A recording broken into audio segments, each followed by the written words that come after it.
The Browns, they're putrid. They're the worst team in the NFL. The season, the 2024 season is over.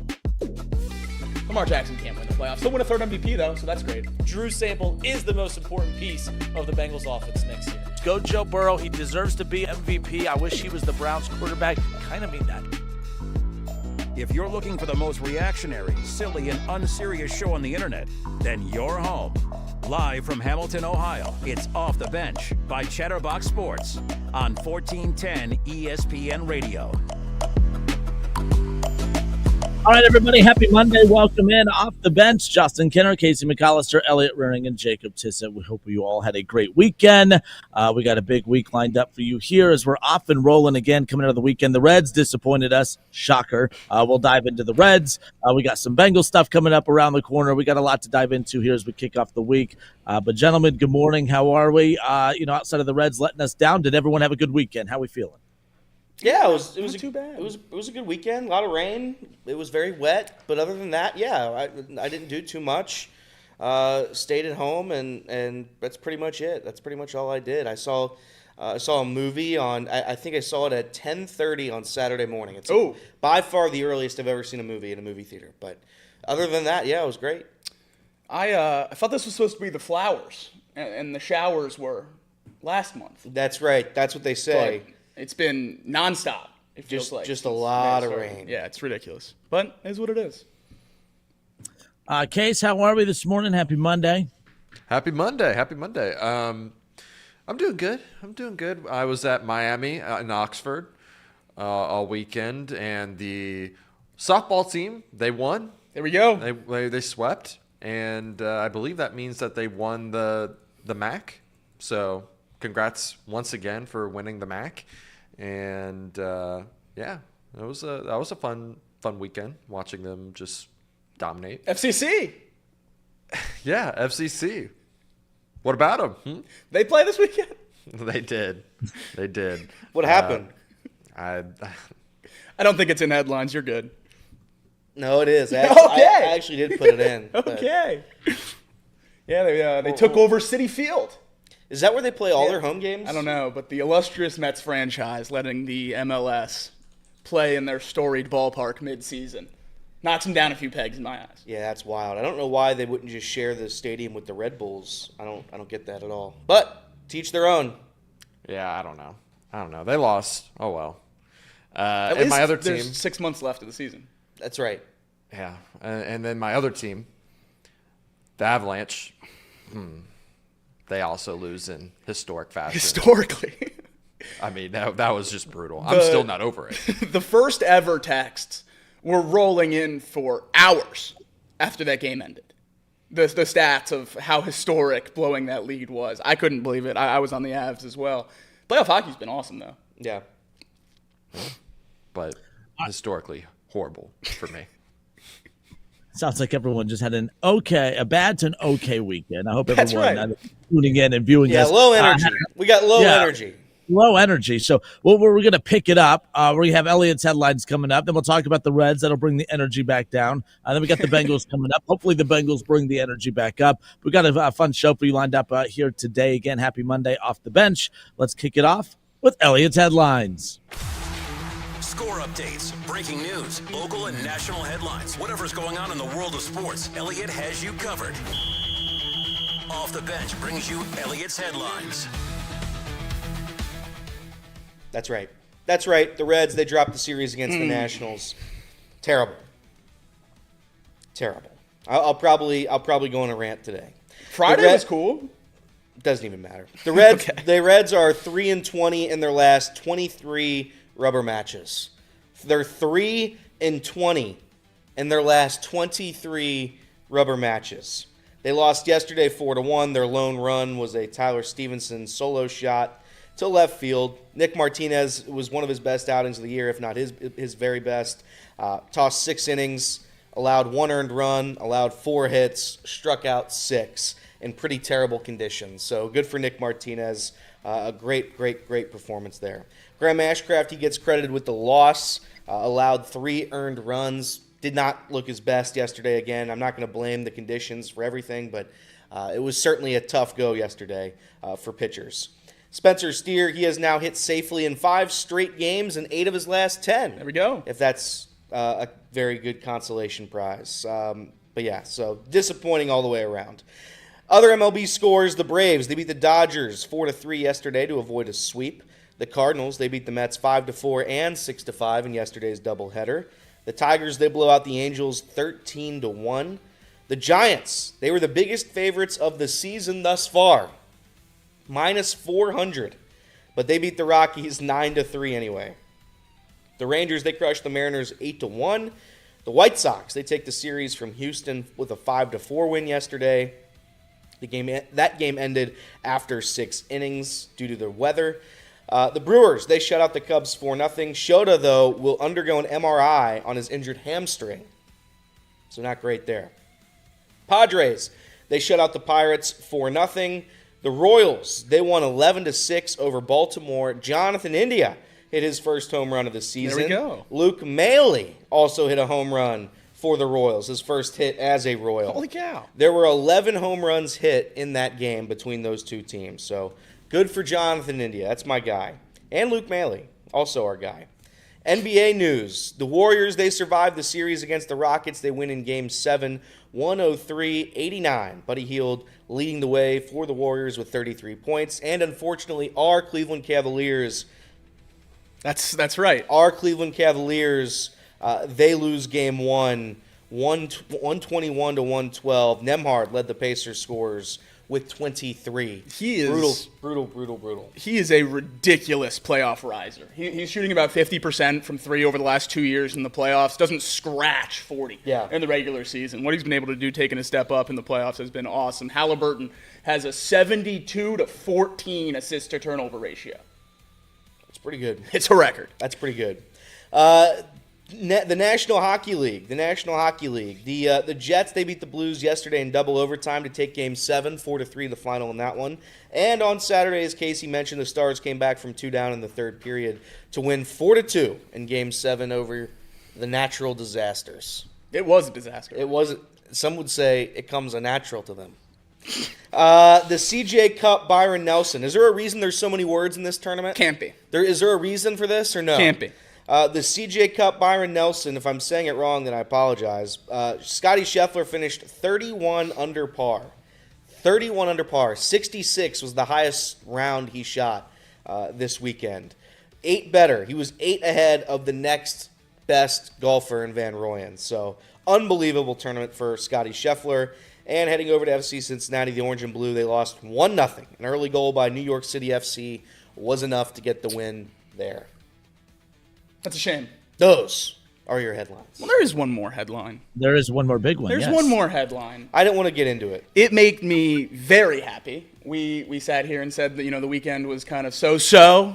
This morning it became phenomenal, and I had probably about as much joy as I've felt in a long, long time. Michigan has self-imposed a 2-game suspension on Sharon Moore, trying to get ahead of the NCAA suspensions and everything else coming from the cheating scandal that are coming down. A final date for that hearing was scheduled for June earlier today, but a 2-week suspension for Sharon Moore, self-imposed by Michigan for the advanced scouting case.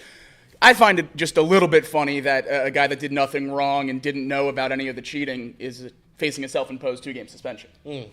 Feels like you might have known something. If you give someone a self-imposed 2-game suspension, Kinner, give it to him for week 1 and week 2, right? Surely. That would be normal. No. Michigan plays Oklahoma in week 2. So this suspension's for week 3 and week 4. Who do they play in those weeks? Central Michigan and Nebraska. I don't think this is going to work, guys. In other Michigan news, Santa Ono, Michigan's president, who just received a 33% raise and was extended through 2032, is leaving the University of Michigan as the shortest tenured president in the history of the university to take the job at Florida. Seems like the higher-ups might know something's coming. Bearcat. Yeah, I don't think it's a coincidence. And I thought the Michigan news out of the weekend was that Ono was leaving to Florida or wherever you said he was heading to. Florida. But it was interesting because Ohio's take on social media, obviously, he comes out and says that there's so many clips out there of, obviously, Harbaugh talking about Michigan as his dream school. Minter says Michigan was his dream school. You know, Stallions and all these guys. You go up and down the list. Oh, no, is another one who called Michigan his dream school. I've never I've never come across so many people that are at their dream school that have all just decided to leave their dream school without being pushed out, right? Like you have Ono who is just leaving his dream school to take a lesser position then if he's not going to what his actual dream school is. Same thing with Harbaugh and others. None of this makes sense. Look, cheating scandals happen in college all the time. It is what it is. I know people got exhausted of us discussing this, a year ago, but this thing is going to be drawn on. I mean, the NCAA needs to hurry up and come down with the ruling. Obviously, it sounds like we're getting pretty dang close. I mean, I think over the weekend, announcing that he's leaving, I think that leads to speculation that they know something's coming. Less than 24 hours after that news comes out, you have Stallions. You have obviously their head coach coming out and announcing that, hey, you know what? I'm going to self-impose a 2-game suspension, but we're not going to do it weeks 1 and 2. We're going to do weeks 3 and 4 because we have a big one with Oklahoma in week 2, and I really need to be there for that. Yeah, that'll show the NCAA that we've learned our lesson. Imagine when we're like in high school, guys, and our parents they told us that we're grounded for the month. Or for 2 weeks or whatever. And we say, well, can we be grounded the last 2 weeks of the month? Because I got a big party coming up next week and I really want to be able to attend that. But I'll serve my punishment after that. No, it doesn't work that way. A punishment is supposed to be handed down to deter you from repeating that same offense again. But Michigan is just making a mockery of it. I know that, a couple people got mad on social media when I posted that out a little bit ago. Drew Garrison, shout out to my guy, Drew. He wasn't happy. He brings up the fact that, Ohio State years ago, Ohio State took the moral high ground, suspending Urban against powerhouses like Oregon State, Rutgers, and TCU back in 2018. That's the unique thing about this, though. That's different.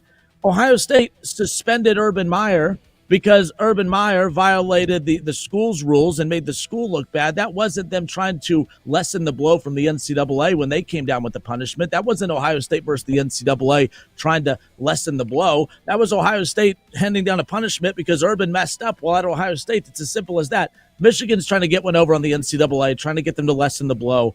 I just don't see how taking the lesser of the games and the suspension is showing the NCAA that you've learned your lesson. Michigan just keeps finding ways to make a joke of a situation a more laughable joke at this point. It's irritating. That's why I got a kick out of this. I told Jacob and the guys before the show, if Michigan came out this morning and said they're going to self-impose a couple-game suspension for the first 2 weeks of the season, I'd laugh at it because it's ongoing from the cheating scandal, but then we'd move on. But the fact that they said self-impose 3 and 4, well, you go look at that, and as Jacob said, I mean, coincidentally, he's going to be pacing the sideline for the Oklahoma game, making sure he's coaching that. They're just making a joke of this whole thing, and that's what they've done from the very beginning when they said they did nothing wrong, and then they said, well, we've done something wrong, but it's not that big of a deal. All right, fine, we'll self-impose our own suspension. We're going to fight like hell against the NCAA, and now you're suspending yourself. You've had 2 coaches be suspended for over 5 games now, if this actually does happen, in the last 2 or 3 years. It doesn't make any sense. The school's a joke. Yeah, absolutely. I will say it's good to hear from unbiased reporter Ohio's Tate. Tate. Ohio's Tate. Also, I did forget to mention in headlines, Sovereignty did win the Kentucky Derby. That's That's a pretty notable headline that I missed. So Sovereignty came in first. Journalism came in second. Was it Baeza? Baeza came in third. I don't know if I'm saying that right. Final Gambit in fourth. Owen Almighty in fifth. So those are your top 5 there. And there you go. Did you guys actually stop what you're doing to watch that race? Were you guys actually in front of your I watched the race. I had it on most of the day. I watched the race. I feel like that's something that gets talked about an awful lot, but when I do ask people, where were you when you watched it? Oh, I looked at the result later on. I don't know. It's like it gets overhyped just a bit. I really don't care about it, but when there's a reason to go somewhere and drink with my friends, and it's usually That's on the TV. right take. This is so the right I take. watch it. I like hanging out with people. This is the right take. Everett from the chat had this take over the weekend that it was overrated. And I do think a lot of it has to come into the fact or come into play that it happens at like 7 o'clock at night. If the race happened at like 2 in the afternoon or 4, like way earlier, I don't think it would be as it's overrated, nobody cares. I just think it happens so late, but that's what it is. It's just like boxing. There's that undercard of all those 11 races beforehand. So I don't know. I like it. I think the race moves the needle 0 for me with how much I enjoy Derby Day. That's fair. It could be the best race ever, and that's more fun for that 2-minute stretch, but it's all just about hanging out. You give me something I can put on my calendar every year and get excited about watching, I'm all for it. You said it was a reason to drink. I'm like, you guys need a reason to drink? Just drink. That's my motto. know, right? Like That's fair. That's fair. All right, off the bench, Justin Kenner, Casey McAllister, Elliot Rearing, Jacob Tissett with you here. Speaking of reasons to drink, how about the Cincinnati Reds over the weekend? That's a good one. That's a good one. I mean, they dominated Friday night. I mean, to go from the high of highs to the low of lows, I felt the high of highs after what we watched on Friday night, not just beating the Nationals in game one, but the way that they did it. Obviously, Hunter Greene, just unbelievable. And to go from that to what we saw the last 2 days, that's what we're going to dive into when we come back. The Reds dropped 2 of 3 against the Nationals. Now 3 games back of the Cubs in the NL Central, a game and a half out in the wild card for those of you who care about standings at this point of the season. But that's a tough spot to be in as you're approaching a very tough stretch of this month's schedule. You have 4 at Atlanta and then 3 at Houston. We're going to talk about that when we come back. More off the bench next.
All right, the Reds begin a series with the Atlanta Braves on the road tonight, a 4-game series. They'll have Brady Singer on the mound coming up later on this evening, and then they'll have 3 on the road against the Astros, a very tough 7-game stretch coming up. And thought the Reds would have a little bit more momentum heading into that stretch, especially after the momentum they brought into the National Series, and they take game 1. Hunter Greene looked dominant on the mound, and there's a lot of momentum, a lot of positivity after that game 1 6-1 win over the Nationals.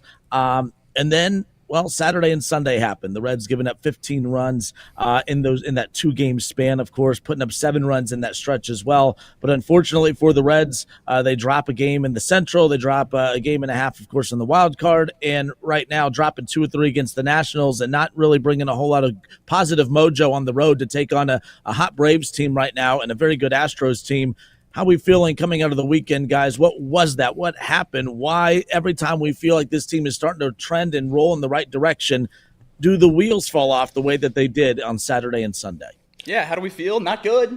Really, really not good. I mean, we talked about this stretch like it was going to be one that set us apart and kind of catapulted the Reds into the summer and, had a really good record that we can look at after a stretch playing bad teams. And now we're looking at a Braves series that we have to win 3-1 to get to the record that we wanted the Reds to have entering this stretch. That's next to impossible when you play the Marlins, the Rockies, the Cardinals, and the Nationals, if you want me to believe that you're anything close to a contender. So even if they go and beat the Braves, and that's great, and they can get to the 10-7 we wanted them to get to, this team continues to prove time and time again that they're consistently inconsistent, and they're not going to be able to string together enough games at a high level to keep themselves in the mix for any kind of long period of time. That's basically where I'm at with this team right now. We're seeing what, a lot of it is, and sure, there's guys playing above expectations and there's guys playing below expectations, but both of those are going to find their level. I see a lot of optimism talking about the guys that are, not playing well. They're going to find their level and get better, and who knows what this team could do then, but you also got to look at the guys that are doing exponentially better than their career numbers and think that, well, they're probably going to come down too, so then what is this team? And is the pitching staff going to be immortal all year long to give us a chance in every game? I'm not entirely optimistic in that because it doesn't happen for anyone. So, yeah, it's about as low as you can feel after this stretch of games. Yeah, I'm disappointed. I'm frustrated. The team's not very good, and unfortunately, that's just the realization I have to come to a month into this season. They can go on spurts, and they sweep a series now and then, but they just regress back to the starting point every single time. One game above 500 doesn't get you into the playoffs. I had people in my mentions all day yesterday saying, "Oh, it's early, and you got to give them time. And why are you so negative?" It's just, I get tired of it. I don't like talking about the Reds anymore because it's the same exact story year after year, game after game. It's the same thing. I'm very happy we have Ellie. I'm very happy we have Hunter Greene. But boy, we have Matt McClain hitting $160 right now. CES, who I was told was going to be the greatest player to walk the earth. Guy doesn't play baseball, and he's not good when he's here.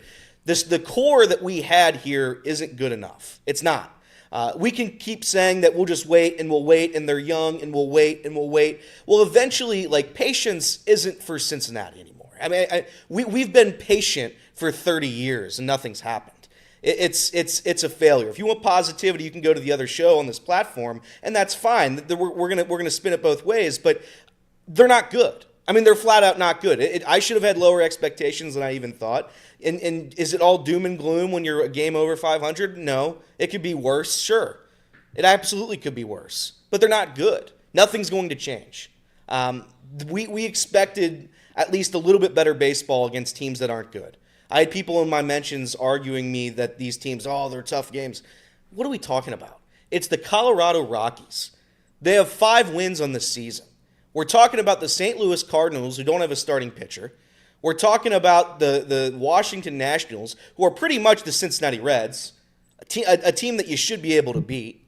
And you're talking about the Miami Marlins, who I believe have spent $4 on their roster this season. $4.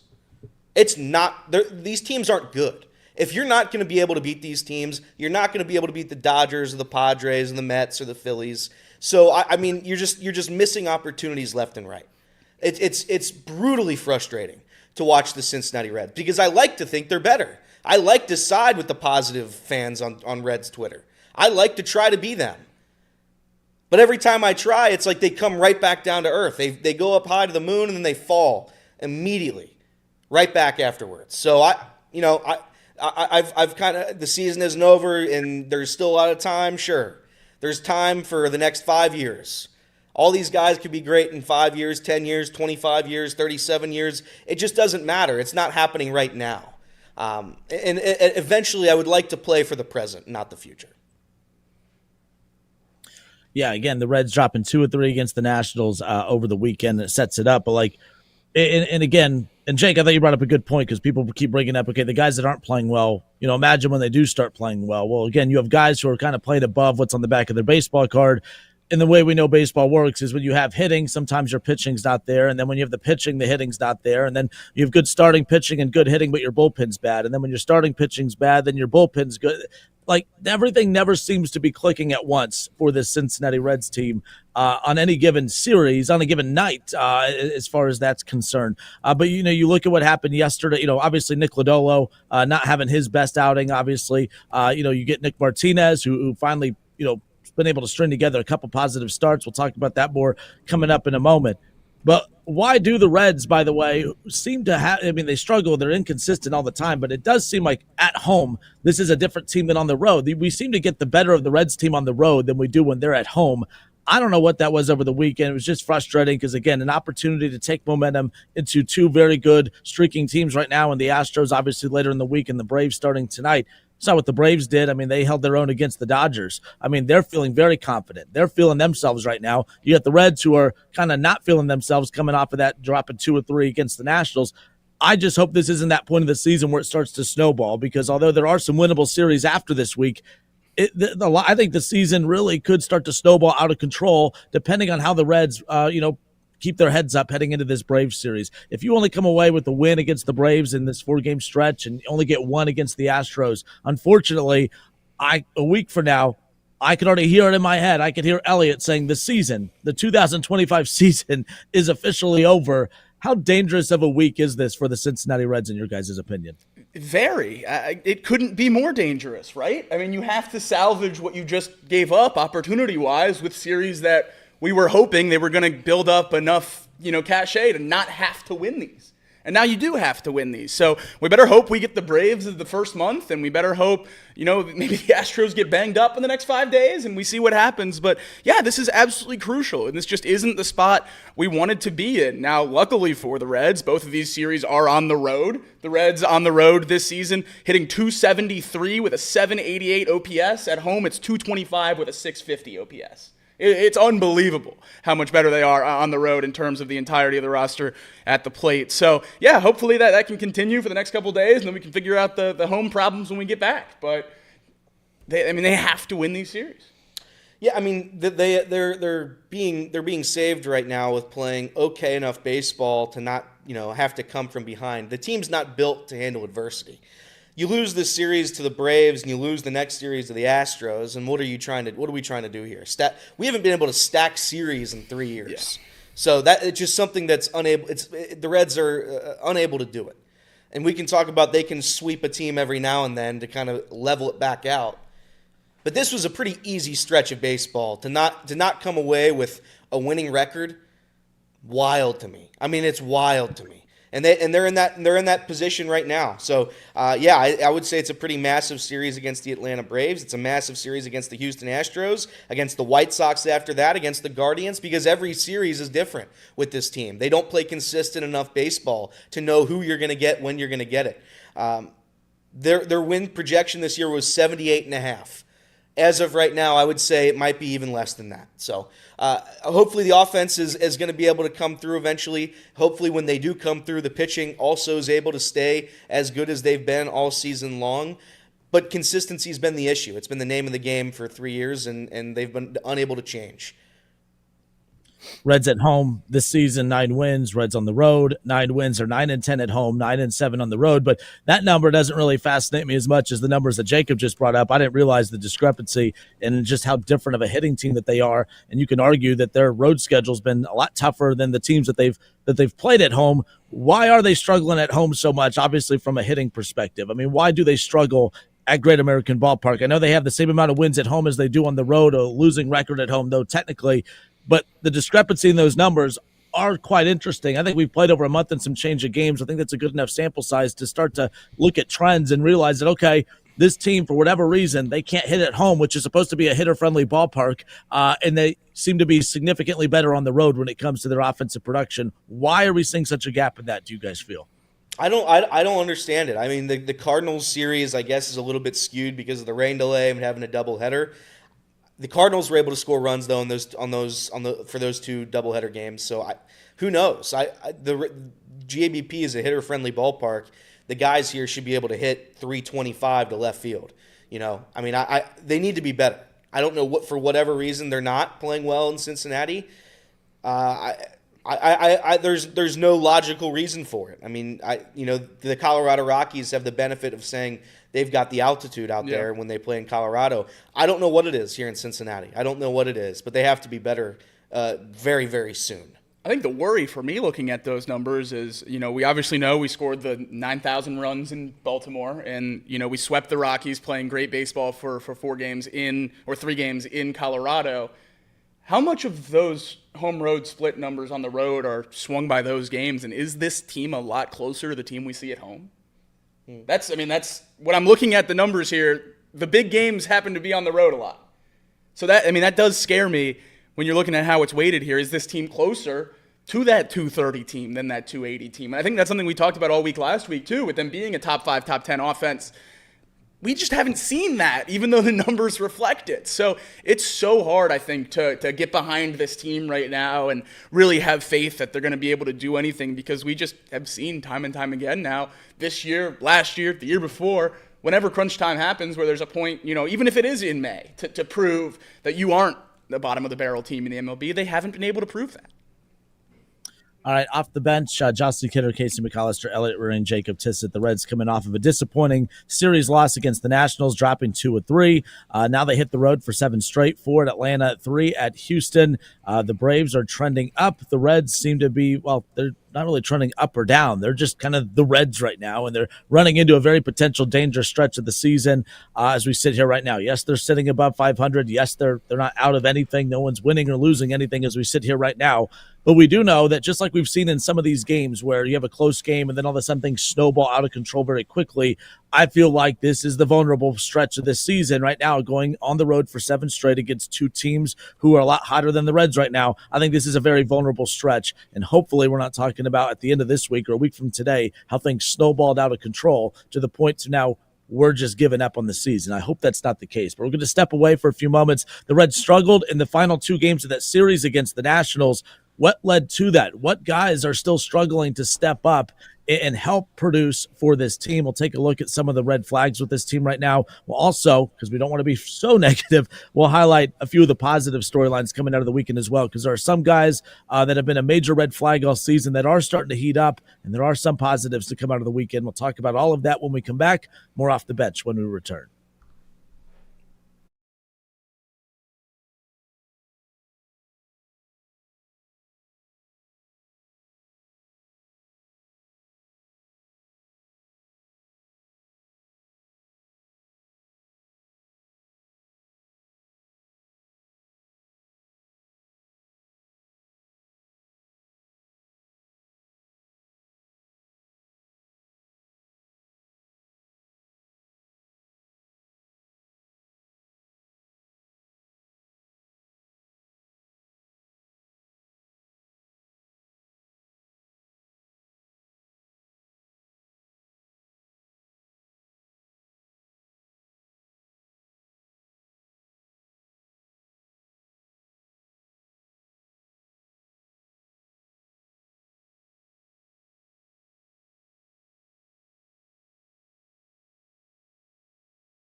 All right, and we are back off the bench. Justin Kinner, Casey McAllister, Elliott Rearing, Jacob Tissett with you here. Man, like I just felt like the Reds have had, or we're a month and some change into the season. There's been some stretches where I feel really, really good about this team. There's been other stretches where I get a little down. I think this was the most am I wrong? Was this series the most disappointing series that the Reds have had? For me, I want to say yes, just because I felt like it wasn't just the opponent that they were facing, too, that I felt was a winnable series. It's just the fact that they're never able to pounce and capitalize on opportunities. And this is, and not we, but like a lot of fans try to make it a David Bell thing. Maybe it's I don't think it's a David Bell thing. I don't think it's a Terry Francona thing.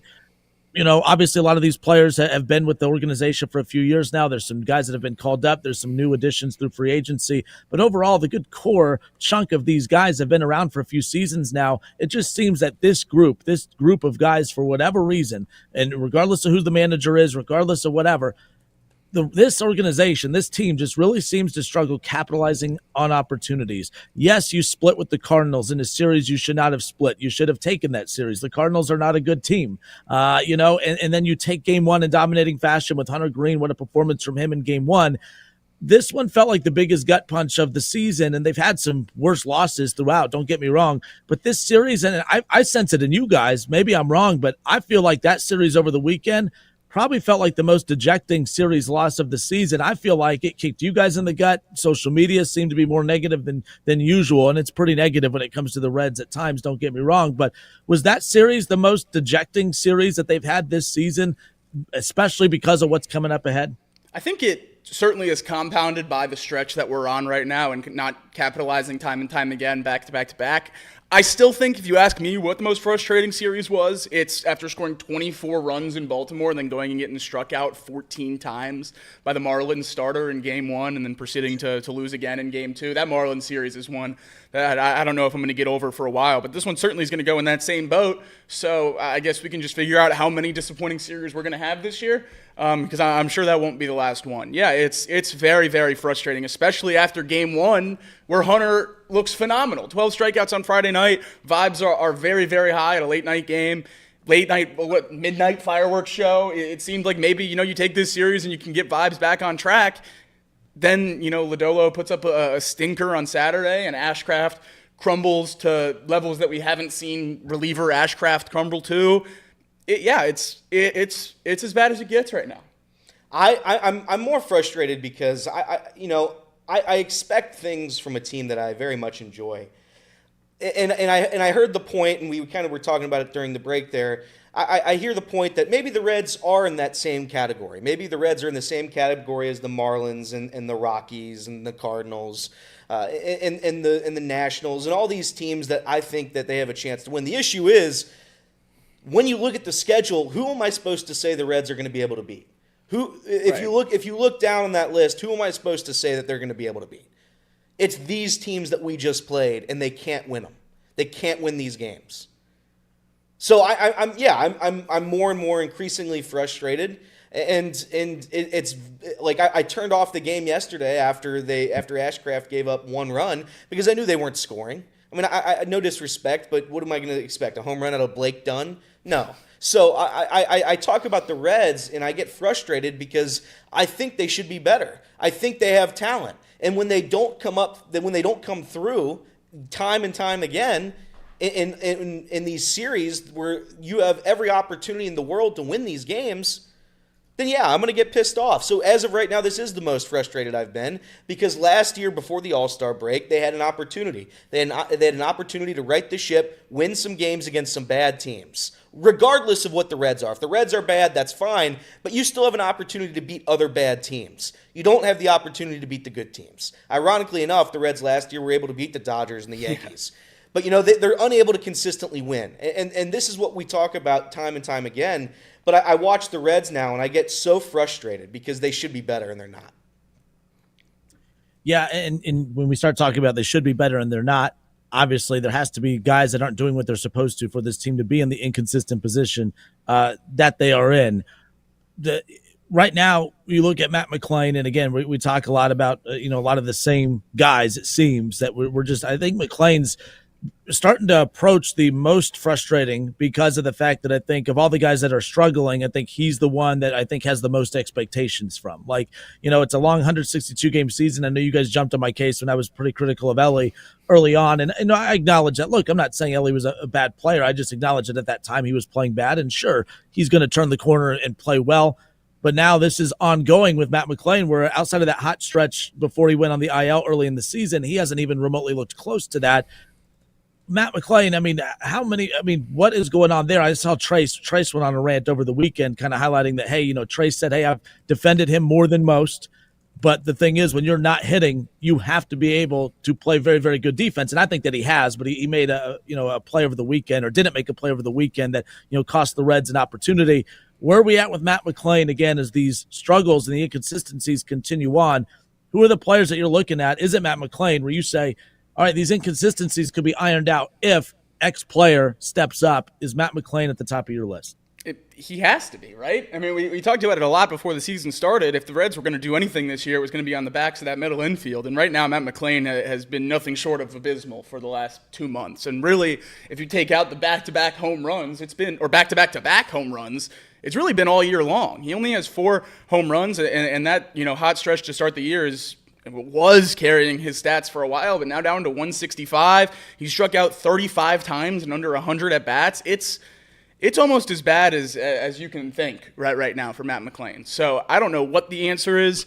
Tito heard everyone saying get him out of the second spot and thought to lead him off. So I don't know what the plan is with Matt McClain. I think he's probably still going to have to be second baseman every day. You're not going to give him time off more than a game or so.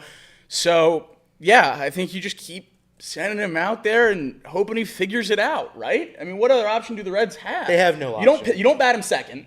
That should be done. You should move him down in the order. But he has to be out there every day because him figuring it out is your only chance to be competitive. Yeah, I mean, I'm not going to give up on Matt McClain. Right. I don't know. But it's like we had to bank on Matt McClain and Ellie and CES and Steer and Stevenson being good this year. They are the core. They are who we have long-term to help this team. And when over half of them don't perform or are not healthy, then what are we doing here? What are we doing? You can't replace Matt McClain. In 600 at-bats and 500 at-bats, do I think he's going to be better than 150 at the plate? Yeah, I do. But right now, he's not helping the team. I mean, I guess defensively he's been okay. Misplayed a ball yesterday. I'm not going to give up on him. I agree with Jacob that he shouldn't be hitting second in the lineup if you're going to hit 150. He's a 60 OPS plus. He just 60. He hasn't been good. He got hurt and he hasn't been good since. So, I take it all with a grain of salt at this point.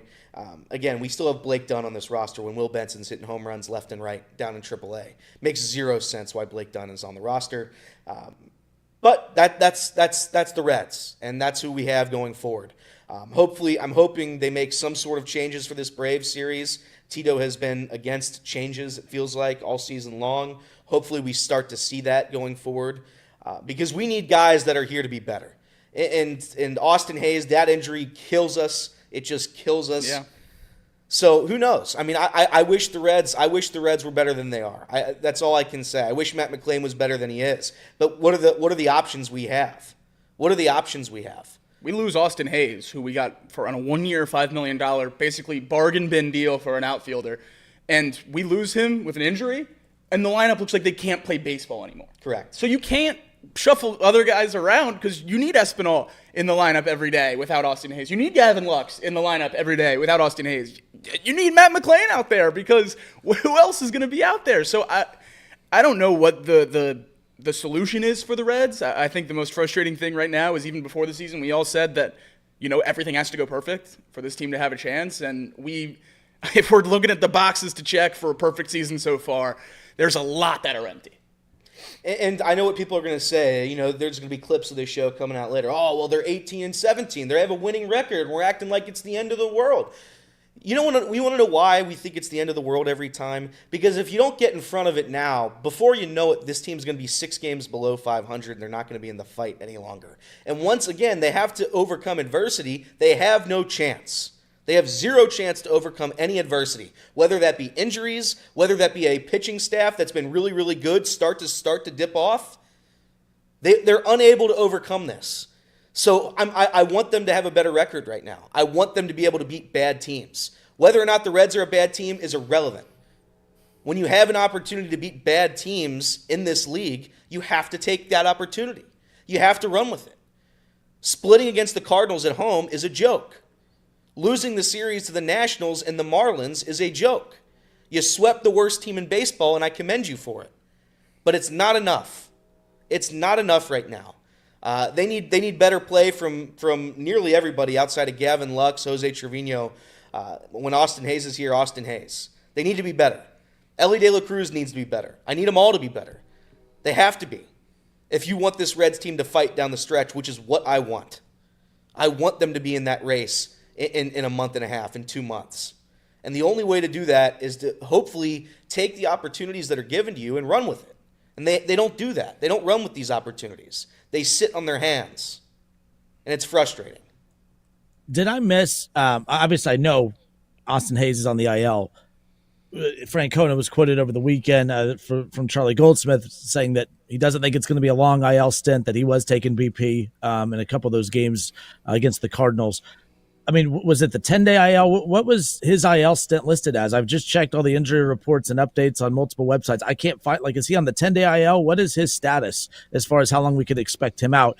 And again, expect him out. Again, this is the Cincinnati Reds. A blister, not Nick Lodolo, out for the entire season. Spencer Steer has played pretty much all season with the shoulder that they have no clue how to improve. I don't know. I think the trust between the Reds fan base and the Reds and how they handle injuries, it's not very thick right now, right? When that came out over the weekend that he was going to go on the IL, that felt like a gut punch. I know Francona said it won't be a long IL stint. Nothing against him. I don't believe him. I don't believe the Reds. I'm used to just nothing going right for this team. So I'm a little negative when it comes to just how long of an IL stint this could be for Austin Hayes. Hopefully not long at all. Hopefully he comes off today. I don't know. I'm very curious to see how they're going to handle that. They said they're targeting the Houston series, so it doesn't seem like Atlanta's going to be in play, and hopefully, fingers crossed, he can meet him in Houston on Friday. Fair enough. There we go. Very, very long question. Very, very simple answer. I appreciate that. Anytime. Yeah, All right. What's that? Well, no, I just, you talk about the injuries. I don't get the injuries. I truly don't. Every team gets injured in baseball. I understand that. It's a long season.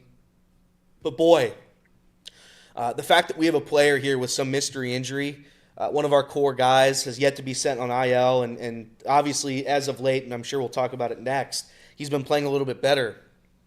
But the lack of answers we have when the Reds' star players get hurt is baffling. I'm still waiting for a decent explanation as to what went on with CES last year. And it doesn't. The only thing I can think of is that nobody knows. Nobody has any communication in that organization to relay messages, because what's happening here is very, very disappointing.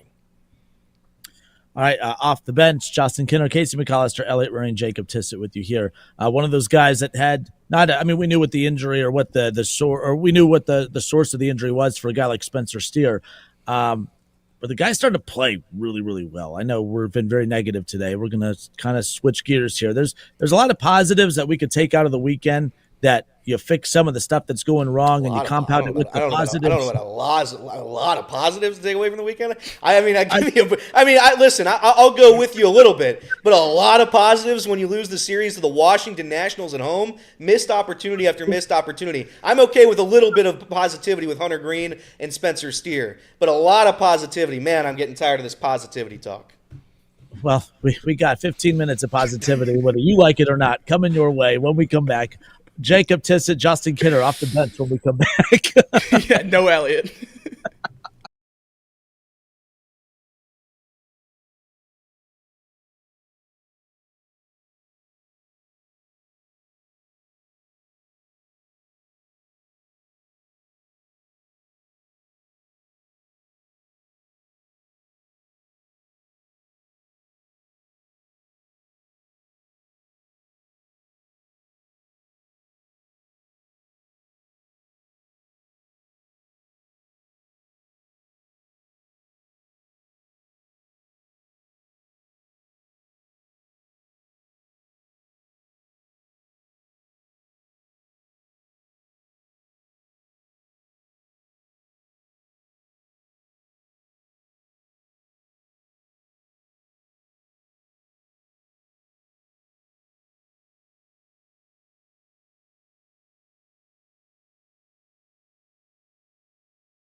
All right, and we are back. Justin Kinner, Casey McAllister, Elliot Ruring, Jacob Tissett with you here. We beat up on the Reds a lot to open this show. We're going to end the Reds conversation with hopefully some positive takeaways. Maybe I shouldn't word it positive takeaways from the Cardinals or from the National Series, but some positives in regards to this organization and some guys that are starting to trend in the right direction. Because right now it's easy to let the black cloud that's surrounding this franchise right now and the recent run that they're on, overlap or overshadow, if you will, some of the stuff that is going right for this team. Obviously, look, I think the Austin Hayes injury was a real gut punch. I do feel like that team, was rolling and trending in the right direction. The Austin Hayes injury happens. It was like a screeching halt as far as, all right, now what do we do? It started to feel like that guys were starting to kind of get established roles and everyone was starting to roll in the right direction. And then it's like the problem with this team at times, it's like one thing goes wrong and then things snowball out of control quickly. I mean, we've seen that in multiple games this year where, you obviously throw out anyone from that bullpen from time to time and it's back-to-back home runs, and then that's the last we see of him. We saw it yesterday with Graham Ashcraft, unfortunately. Things just got out of control. Things get out of control very quickly. When this team's in control, I saw that they're like 13-4 or something like that this season when they score first. When they score first and they're in control and they're dictating the pace of how the game is played, Reds are very, very good. When things aren't going their way and they have to try to fight themselves into a win or to regain control of a game, it seems to snowball out of control very, very quickly. And I feel like that's the mentality of the team at times too. I feel like the Austin Hayes injury really kind of triggered this team a bit to where people got out of rhythm very, very quickly. Obviously the lineups change, guys coming in and out, playing, not playing, all that fun stuff. But there are some positives to take away as of late. One guy that we've been beating up on all season, even multiple times, saying does not need to be even in the lineup, needs to be on the IL, is Spencer Steer. Not only is he starting to hit the ball really, really well, but we've actually seen him physically out in the field, playing at first base, hitting the hell out of the ball right now. I do think it's a major positive takeaway to see that Spencer Steer is starting to turn that corner. Some people were not patient with him. Other people were very patient with him. How are we feeling at least about the production of Spencer Steer? We started to notice it Friday that he was trending in the right direction. You had that National Series in there. He was he was great against the Nationals. He's trending in the right direction. How are we feeling about the production of Spencer Steer, who's not just getting hot at the plate, but obviously getting some time in the field at first base? Yeah, I think that Spencer Steer being good is crucial to the success of the Reds. If they want to have success, he has to play better. So it's great to see. It's great to see him improve slowly. Hopefully he's able to continue this. That's the only thing I can say is I just hope that you're able to continue this little stretch here. I don't need him out in left field. He's not a good left fielder anyway. So if he can play first base at a serviceable clip and he can hit and get on base while he's at first base, then yeah, I'm gonna be very, very excited. Spencer Steer had 90 RBIs for this team last year. He had 20 home runs. He had 20 plus stolen bases. The guy's really, really good at baseball when he's on. And for a Reds team that struggles to find offense, you need him to be there. You need him, and it's important. Yeah, and the sample size is getting bigger, so it's more and more encouraging. Over his last 61 at-bats in 15 games, he's hitting almost 280, 8 of his 11 RBIs on the year, 2 of his 3 home runs on the year. Spencer Steer can get back to form. This team looks a lot different. It's very similar to the conversation we had about Noelvi Marte a couple weeks ago. With Candelario being so bad, having Noelvi Marte play to a level you didn't expect, that means a lot. With CES being out, if Spencer Steer can get back to the form he was in, obviously Spencer Steer's a little bit different of a boat. He had to be a contributor on this team no matter whether we were healthy or not, but it just raises how important he is now that we need him at first base. So I think it's absolutely massive for this team that Spencer Steer, is getting back to the bat that we know him as, and I would be in zero rush to play him in the field. He's completely fine at first base. He's probably done DHing with the whole 3-catcher debacle we're in now, but I think he's certainly a crucial piece to this team and need him to be hitting like Spencer Steer if we want this team to be any good.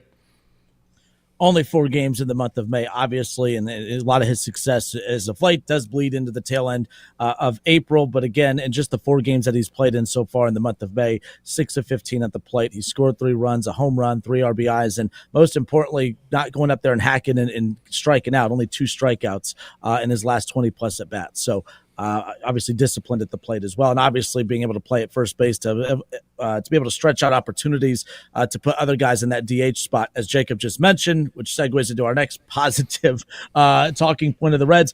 Getting Tyler Stevenson back over the weekend, obviously that got overshadowed by losing 2 or 3 against the Nationals. Unfortunately, that's been the big talking point coming out of the weekend. It should have been about the fact that the Reds, they may have lost Austin Hayes for a short stint, hopefully a very short stint, but they do get Tyler Stevenson back. Obviously, there's not a lot of teams that are getting more production out of their catcher room at this point. The Reds are getting massive amounts of production from their catcher room. When you look at Austin Wynns and Trevino, who we've talked about a lot on this show, now you get Tyler Stevenson back, who was hitting 130 in AAA during his rehab stint.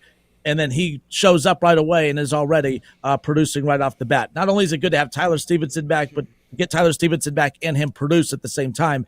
That's a pretty good uptick for the Reds to have another weapon back in this lineup. Yeah, 3 games, 3 hits, 2 doubles, and a home run. I don't really know what more you want out of Tyler Stevenson. I saw a lot of questions on, I believe it was Saturday, that he was back behind the dish. A lot of people asking whether that was the right move this early in his rehab assignment, whether it would be, or not rehab assignment, this early in returning from his rehab assignment, whether it was a better move to have Trevino be the behind the plate guy, especially with how he's done so far this year. I don't know that I necessarily care in that sense. I think my mentality the whole time has been the same. If Tyler Stevenson's up here, you have to use him as Tyler Stevenson. Otherwise, don't have him up here. Yeah. The catchers have been fine. So if you're not going to catch him and he's going to be a DH first baseman, then keep him in AAA till he's ready to come up. So the fact that they have him up here, obviously they're confident in that. They asked him why, basically the question you just asked, Kenner, why with such a low average were you confident, in coming up? And he said in AAA, getting the 3 walks over the weekend allowed him to see the ball really well, and that had translated to this weekend where he walked twice with those 3 extra base hits. So yeah, he looks as good of a bat as he's ever looked, and hopefully we can maintain that and continue to have the best catching position in baseball. Yeah, I mean, defensively too, I would like Tyler Stevenson to be there, given the fact that Jose Trevino, it seems like he's been unable to throw out anybody at second base this year. That's his whole career. Is that right? Yeah. So I would like somebody with an arm back there that can play the position and do it well. Tyler was great last year. Hand up. I might have been out on Tyler last year. He's been very, very important to the Reds. So good for him. I'm hoping that this is the start of the Reds starting to have a roster where they were supposed to look like this before the season, and now finally we're kind of coming together slowly here with Steer starting to pick it up and Tyler Stevenson starting to pick it up, getting close to that core that we talk about time and time again as we continue to wait on them to show us something here. But yeah, I mean, it's very important for Tyler Stevenson to be here and to catch, just to work with the pitching staff to be here for that. And most importantly, to have his bat. We need as many good bats as humanly possible in this lineup. When we talk about frustration, I get frustrated when I have to look at the Reds' offensive numbers and know how skewed they are, because they're not that good at hitting a baseball. But having Tyler Stevenson up here gives us a better chance to be more consistent. I don't care if you have Trevino in the DH. You do have to keep him or Wins, Trevino or Wins actively in this roster, because somebody has to take advantage of the opponent's pitcher. Somebody has to do it. And right now, the catching position is that group of guys that can get on base consistently and have been able to hit and have been vastly more important than pretty much anybody else on this lineup this season.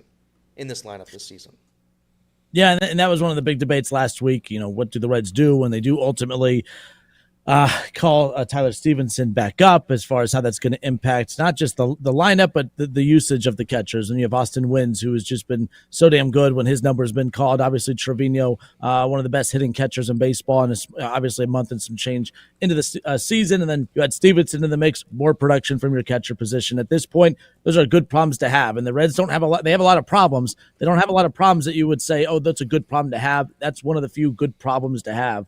As far as that's concerned. The other good problem to have, I guess, if you will, when it comes to the Cincinnati Reds, is they have a lot of versatile pitchers through the rotation and obviously in the bullpen. You have guys with starting experience. You have guys that could pitch in the pen, that could start.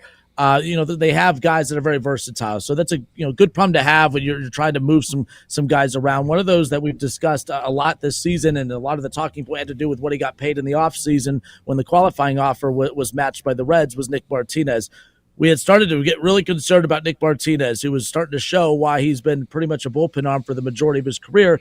He goes out there, throws 2-3 strong innings, and then the wheels start to fall off. one positive takeaway from what we saw over the weekend, when you look at the last 2 starts for Nick Martinez, he's been able to put back-to-back really good quality starts in, maybe not the definition of a quality start, but very, very good starts for Nick Martinez the last 2 outings. The rotation's been fantastic for the Reds. He's been that one weak spot, if you will. It's been nice seeing him go out there the last 2 games and really have 2 very good performances that have put the Reds in position to win those games. Couldn't do it yesterday, of course, but it was nice to see Nick Martinez go deep into a game and a very efficient outing for him, back-to-back outings. His 3 best starts of the year, even going back to Miami when, he did lose that game, but, 5 2/3, only allowed 2 runs, 1 run against St. Louis, 1 run against Washington. Hopefully he starts to return to the pitcher we saw at the end of last year. I mean, how much does that change for this Reds team if Nick Martinez is back to the version that we felt very, very comfortable giving a $21 million contract? Rhett Lauder was announced over the weekend that he's going to start a rehab assignment soon with High Dayton, so hopefully he can get that figured out, and then we can really have the Nick Martinez discussion in terms of where does he belong, where does he best fit this team. But certainly right now we all know he's going to be starting whether we like it or not, so it's very, very good that he's figuring it out. I like Nick Martinez. I've said it time and time again. $21 million, is it a lot of money? Yeah, it is. And certainly when you don't pay pretty much anybody else, you do have a highlight on that player. I saw, people on Twitter yesterday were like, man, fans are really down on Nick Martinez. It's good to see them finally starting to swing. He's the highest paid player on the team. By a significant margin because Jamer's on the IL. Correct. So I'm going to look at Nick Martinez to be a veteran pitcher and to lead this team the way he was supposed to. That's what I'm going to look at. It's great that he's pitching well. The past 3 games he's been the last 3 games he's pitched. It's great. I need it to continue. I need it to roll on. If he goes to the bullpen, I expect him to be great there. If he stays starting pitching, I expect him to contribute. He's got a 4+ ERA right now. I think he's doing his job. Continue that, stay healthy, and it's going to go down as a good contract. That's all I can ask for is some of these contracts to work out. Yeah. And Nick Martinez, as of right now, he's doing his job. He's moving that line along. He's staying healthy, giving the Reds innings. One of the biggest things that happened to the Reds last year was not being able to provide innings with some of these pitchers. Well, Nick Martinez does that. So it's great that he's been able to be consistent the last 3 outings, and hopefully it rolls on. He's like a better version of Mike Minor. He's like Mike Minor with talent. Yeah, he kind of knows how to pitch, though. Yeah. As far as pitching goes, here's what's coming up for the Reds again. Game 1 at Atlanta. Coming up later on tonight, 7:15 will be the first pitch. Brady Singer on the mound for the Reds in Game 1 at Atlanta. Andrew Abbott, Game 2. Yeah, Brady Singer tonight. Andrew Abbott tomorrow. And then you will have Hunter Greene and Nick Lodolo to close out games 3 and 4 against Atlanta throughout the week. And then you're going to have Martinez again to kick off the series against the Houston Astros coming up on Friday night.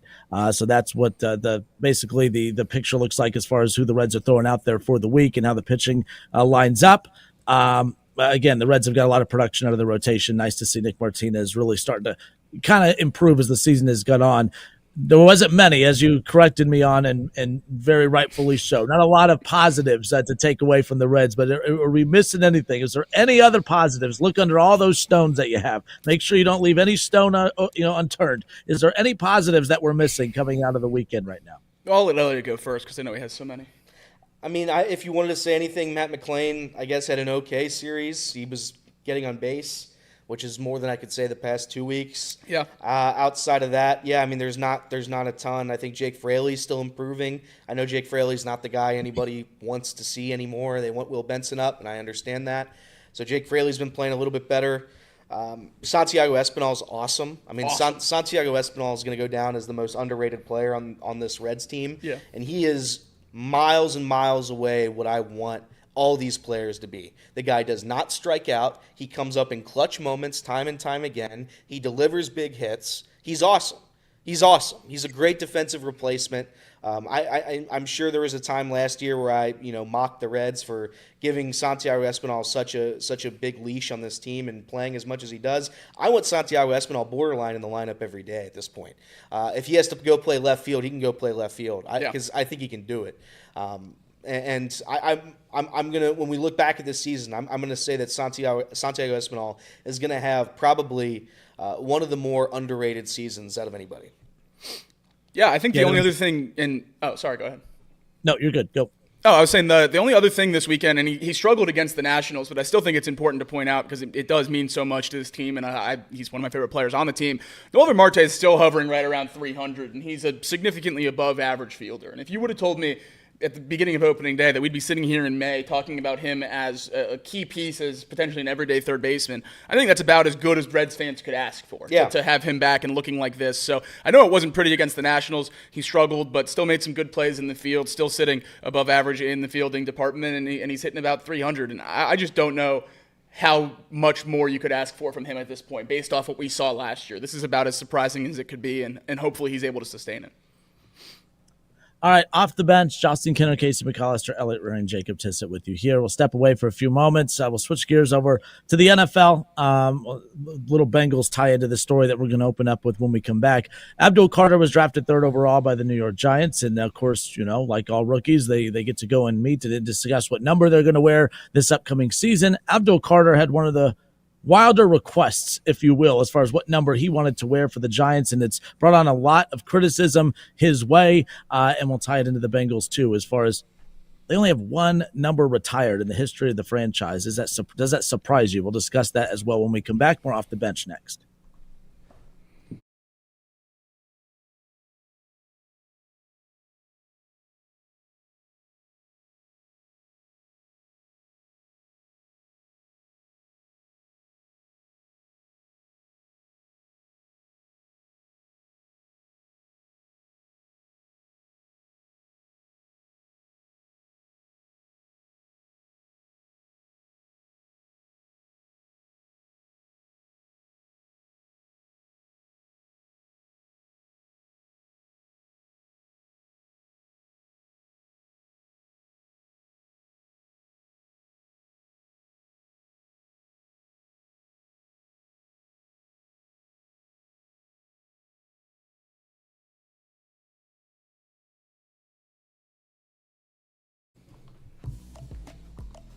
All right, and we are back off the bench. NFL news, too. One thing, maybe we touched on it in headlines. If we did, my apologies. But the NFL draft, Washington, D.C. is going to host the 2007 NFL draft as far as that goes. Where are you guys at with that? I mean, like, if Cincinnati got the draft, how big of a deal is that? Is that a big deal to host the draft? I mean, we've seen some amazing wild crowds in the short amount of time that it's kind of bounced around a bit. How big of a deal is it for your city to host the NFL draft? Oh, I think it'd be a massive deal. You get so much money from the people coming in. You get so many people traveling to your city. Your city's on a pedestal all weekend, showing off everything for the draft. I think it's phenomenal. I think DC is going to be an awesome place for it. They haven't said exactly where it's going to be next year, but all the reports are that it's going to be on the National Mall, which would be phenomenal. I would love to see that. I think maybe we could lean towards a set spot. I liked when it was in Radio City Music Hall in New York. I think National Mall would be a really, really cool place to have it at. Alex Wallace does put a good point in the chat. Cincinnati can't handle the draft, nowhere for it. I think we saw that was kind of opened up this year by having it at Lambeau and using the stadium and using stadium parking. I don't know that they're ever going to come to a smaller city like this. I think, the history of the Packers franchise allows them to get into that group. And then other than that, it's going to be New York, Las Vegas, LA, things along those lines. Nashville had it a few weeks ago, and it was incredible. I already said they're going back. So that's going to be great. Cleveland, I assume, will get it soon when they get that new stadium built, have it inside there. So that'll be certainly be nice. But it's high on my bucket list to get to a draft at some point. I think it's one of the cooler events. I think it would be massive. It's the same way we always want March Madness here, and we want the All-Star Game here, and we want all these things because it just brings more people to Cincinnati. It's more fun for everybody to get involved in that, and I'm it's not my cup of tea. It doesn't sound like something that I would probably go down to, but there are a billion football fans in this town, and there's a billion football fans that are going to travel here for that event, which would be great for the city. I would love to know where they would want to put it because. Maybe like, do you think they do it at like TQL? Could you just close off from Great American to Paul Brown and just run it down the banks and put it on that TV on the side of Great American? Maybe with the stage in front. I think you'd need like a couple more TVs or something because I don't know if that one's. They big put enough, those screens down there for the Bengals games, like the Bud Light trucks and stuff. I don't know. But yeah, I think it would be great. It would be awesome. What's that outdoor concert venue in Cincinnati right there? It's Brady? Yeah, it's Brady. It's the Icon I know they've Center. changed it around. It used to be the Icon. There we go. I've been to a few concerts there. I mean, you could almost host it there with, the line with the sea of people just surrounding it all around there, obviously with both stadiums there. Jake, you said you thought Cincinnati's it's too small to host. You said you don't think they could. I think so. I don't think they would go to a really small place like this unless you got like a brand new stadium or something like Cleveland's getting. The Packers obviously are a small town, but it's the Packers. I think that's more of an NFL decision to put a magnifying glass on Lambeau than it is to show off Green Bay, Wisconsin. So I liken that more to how the Reds are viewed by the MLB for the history that they have versus being one of the worst teams in the league right now. I think it's the same for the Packers. Not that they're one of the worst teams in the league right now, but I don't think any of that matters to them. It's that the history and all that stuff is why you go to Green Bay, and we don't necessarily have that in Cincinnati, especially not for football. So I just don't think it's enough to boost us up. The ones that we've seen have massive success: Chicago, New York, Nashville, Las Vegas, LA. I think they're going to go back to that that kind of realm. Yeah, I know Cleveland hosted it a few years ago as well. I'm trying to think. I said for a short amount of time, but I guess they've done this for almost a decade now. I mean, they have a pretty good sample size of cities that they've gone through and done this. My thing is like, okay, but you go to the draft, what are you doing there? Right? Like your team's only going to be, I mean, if you're especially, you know what I mean? Like if your team's picking late in the draft or your team, you only have a few picks or whatever, but like you're standing in that sea of people. What's the purpose of going to the draft? I know you said you wanted to go, and I'm not saying it's not a good time to go. I guess I'm just curious. All right, me and my friends, we're going to go to the draft this weekend and do what, I guess? Obviously, I'm sure there's a lot to go on around. I mean, what's going on at the draft, I guess, that is obviously luring so many people there? I sit on the couch for 3 days and watch the draft, so I might as well go watch it in person, right? I think the crowd that wants to go is, super fans and draft fans. I think that's about it, right? It's Captain Bengal and Bengal Jim and all those guys go into that, and then you get some of the biggest Bengal fans in the world, Justin Kidd, the big headdresses and face paint and all that stuff, and they're all in front, and then the actual general population tickets you can't even get very close to the stage, so it's more of an event than it is actually watching the draft. I want to go because I think it's just would be cool to say you went and see it happen. I think obviously the one that I would have loved to go to would be 2020. When we were picking number one and getting Joe Burrow. I think when you're making an organizational change of a draft pick, I think it'd be pretty cool to see that in person. Now that hopefully we're picking in the 30s, I would just go and have fun. Yeah, that draft, I think the Burrow draft was supposed to be in Vegas. We had tickets. My mom and I were going to go. We planned on going to see that happen, and then he was wearing a Ohio area code T-shirt with a Star Wars hat in his mom's basement. What dreams are made of, right there. That's right. That's what you dream of your whole life, nonetheless. But speaking of the draft, so look, Abdul Carter goes number 3 overall to the Giants, and you get to pick your number. And some of this story is what it is. Like I don't really care what numbers some of these dudes wear, but I thought it was people want to talk about like when rookies come in, they have a lot of confidence, especially when they're the big man on campus in college. But you go to the NFL, how does that, how do you transfer that big personality to the NFL where you got to take your bumps early and work your way up the respect ranks, if you will? You don't go in and ask for the world. You want to go in and earn your stripes and all that fun stuff. That's what some of the big criticisms about Shedeur Sanders was. He was approaching these as if like he was being recruited as opposed to going in for an actual meeting to kind of display what he brings to the table. It's almost like he was recruiting teams, and that's what rubbed a lot of teams the wrong way. Not comparing Abdul Carter to that, but when you hear what he did, technically it did surprise a lot of people, and it's garnered a lot of criticism that he went in when it was time to request a number. He wanted the number of Lawrence Taylor. Arguably the best defensive player in the history of the NFL. He wanted the number of Lawrence Taylor, and that brought upon a lot of criticism. Lawrence Taylor came out and said, "No, go get your own number and make your own number, if you will," like he did. Gronkowski came out and he thought that was disrespectful of a rookie to come and even ask that to begin with. A lot of players had a problem with him even asking to wear that number. My question for you guys are: Do you have a problem with that? Do you have a problem with Abdul Carter coming out and asking for a Lawrence Taylor number, or any rookie coming out and asking for a franchise's all-time great number? No, I got no problem with it. I would have a problem with Lawrence Taylor saying yes, or if the Giants let him. But sure, Abdul Carter, you think you're great? You think you're the best player since sliced bread to come help this franchise? That's awesome. Ask for 56. I would have been very upset with the Giants if they would have let him wear it. So kudos to them for saying no and making him go a different direction. But certainly no slight in my eyes to Abdul Carter for taking a shot. I think it's wild. I think it's pretty ludicrous. But if you have that much confidence in yourself, maybe that's a good thing. And if you prove them wrong, and if you strive to be as good as LT, then that's what you're going to try to do. And thank God they didn't allow that.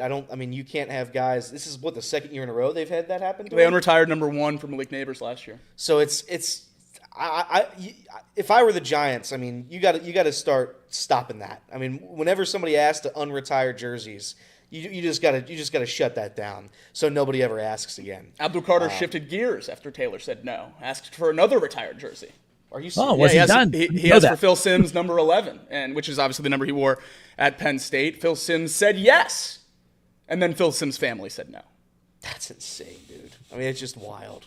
Yeah, I do. You know what I do? I actually do have a problem with it. I think that's crazy. I have a problem with jerseys being retired. I don't think jersey numbers should be retired. I like what the Cowboys do with 88. You give it to your best wide receiver and you pass it down. I like what we did with 85 to T after Isaac Curtis and Ocho Cinco. What LSU does with 7, I think, is one of the coolest things in college sports. College is certainly a different discussion because you have 120, 130 players on a roster. If you start retiring numbers, you get in a very bad spot. But there's only 26 players on an MLB roster, and the Yankees are in that spot. So, they're calling up rookies and having them in 85. Yeah. So, that's terrible. I think jersey numbers, Ring of Honor, great. Honor your heroes, honor your legends, absolutely. All for it. Every team should have it. I'm the anti-retiring numbers. I think, you assign one to a position and pass it down to the best player if you think they're going to be great. And I think that's a really cool way to do it. I agree with you on that. I bring this up. There was years ago, I think it was when Des Bryant was drafted by the Cowboys, when the discussion of him wearing number 88 came up. Michael Irvin did an interview and said, someone said, does that bother you that your number, that was your number? When people see 88, they should think of Michael Irvin, not Des Bryant. He goes, well, look what we're discussing now. Des Bryant wanted to wear 88, and you think of Michael Irvin right away. He goes, he loves the fact that number enshrines greatness. You have to be a special, talented player or a special caliber player to even be, in the discussion to wear a certain number. I agree with you. I don't like retiring numbers. I think the biggest sign of respect is every time you see that number, you're going to think of an all-time great. And if you have a couple players that all of a sudden make that number great, well, there's only a handful of those players that will make that number great. When you retire that number, now your number's out of sight, out of mind. Yes, your name's up there in the stadium with your number there. That's great. But to me, a statue means more. I think getting a statue outside your team stadium to commemorate your greatness means way more than having your number retired. I would love to have my number out there at all times, not just for anybody. I think it needs to be used in the way you talked about, where it needs to go to a special player that's coming in that you feel is going to make that impact. You talked about T and some of the others. But yeah, I'm not a big fan of retiring jerseys. However, for those that are retired, Lawrence Taylor, I just do think that's rich to come in and ask for it. I thought that was, but good for him. That's the confidence that he has that he's going to come in and be an all-time great. Good. But what if you unretire that number and he's a bust? We've seen pass rushers come in that we think are going to be all-time greats and they're all-time average. That would be a really bad look if you unretire Lawrence Taylor's number and Abdul Carter is just a solid pass rusher. You better be damn great if you're going to get Lawrence Taylor's number, and I'm glad the Giants said that. That happened at Auburn earlier this year. Again, I know college and NFL is a little bit different, but Deuce Knight, top quarterback recruit at Auburn, committed there and immediately asked Cam Newton, hey, I'm Deuce, can I wear number 2 my freshman year? I've worn it all through high school. Cam Newton said, start and win games, and then we'll talk about it by the next year. Love that. Love that. All right, well, we'll step away for a few moments because we thought, we talked about this before the show, but the Cincinnati Bengals, obviously, there's only one number that's not up for grabs when it comes to the Cincinnati Bengals. It is amazing how many great players that have played in Cincinnati. There's so many all-time greats that have played for the Cincinnati Bengals, but their numbers are all up for grabs. Why haven't the Cincinnati Bengals retired more jersey numbers? They've only retired one number in the history of the franchise, and it's not the name that you think. We'll discuss and close out the radio portion of the show when we come back. More Off the Bench next.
All right, and we are back off the bench. Justin Kinner, Casey McAllister, Elliot Ruring, and Jacob Tissett with you here. I did learn during the break that Casey experienced an injury over the weekend. I had no idea.